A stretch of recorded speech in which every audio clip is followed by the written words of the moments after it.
Welcome to my introduction of ChatGPT. I've played around with it the last couple of days, maybe 2 weeks or something, and it's already a helpful tool. There's still some issues here and there, specifically when you're not upgraded to Plus. The network sometimes is overloaded, so it's not going to respond. But if you're lucky and it's not, you can even use it for free.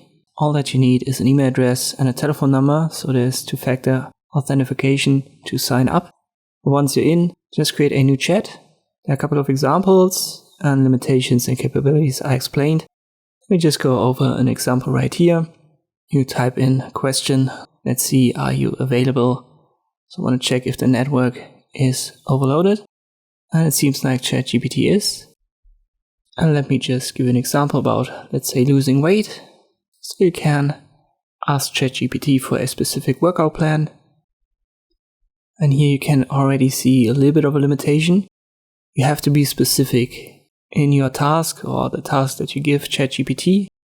If you're not, you're going to get general overall information. For example, here, cardiovascular exercise, strength exercise, HIIT workouts. It just gives you a general idea of what you need to do. But if you want to have a specific training plan, let's say for strength training, you have to ask specifically. Good idea is to do it in the same chat, because ChatGPT knows what was asked prior, and therefore it gives you better answers. And if you use it like this, you always dig deeper with every single chat. You get more and more specific answers. And here we already have a good overview of a workout, but we can even make it more specific. Let's say we have a set given number of days that we can work out. So I want to work out 4 times a week. And therefore I want to have a split plan. Let's split into push and pull. I confirm.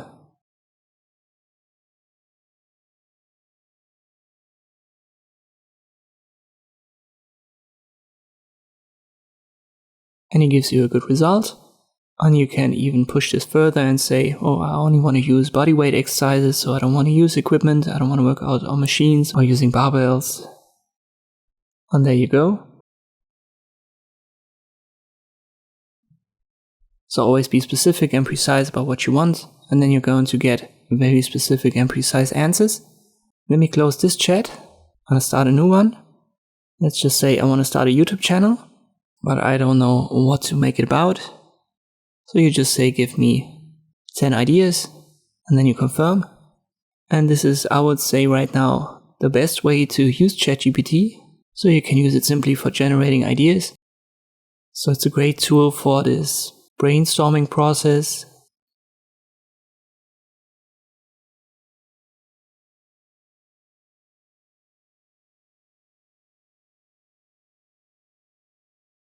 Let's say here, for example, I want to start a fitness channel, but I don't know what name to use. So give me 20 ideas for a possible name that's not in use right now on YouTube.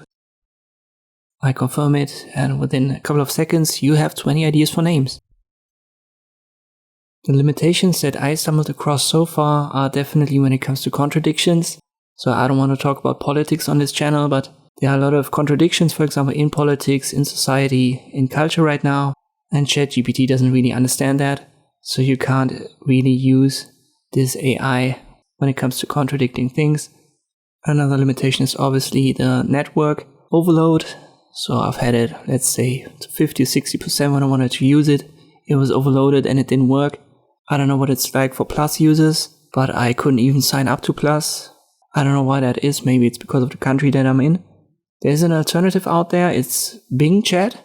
It also uses ChatGPT as far as I've read, and it's also for free. You have to use the Internet Explorer.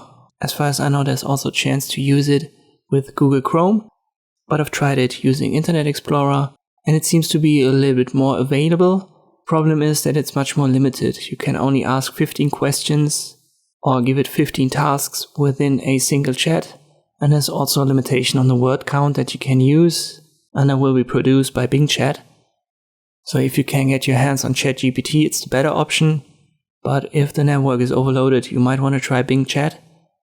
Obviously, this is just the way it is right now. So in a month from now, in a year from now, it might be totally different. I'll try to stay up to date here and make more videos about it. I've ran a couple of tests. For example, I've had ChatGPT write a book for me, and I'm going to show you how I did it. And you can certainly use it for writing blog posts. You can use it for YouTube videos, for scripts.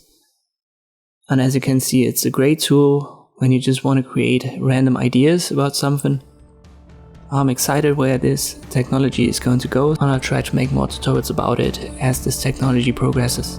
In general, I hope this video was helpful. Thank you for watching, and I'll see you next time.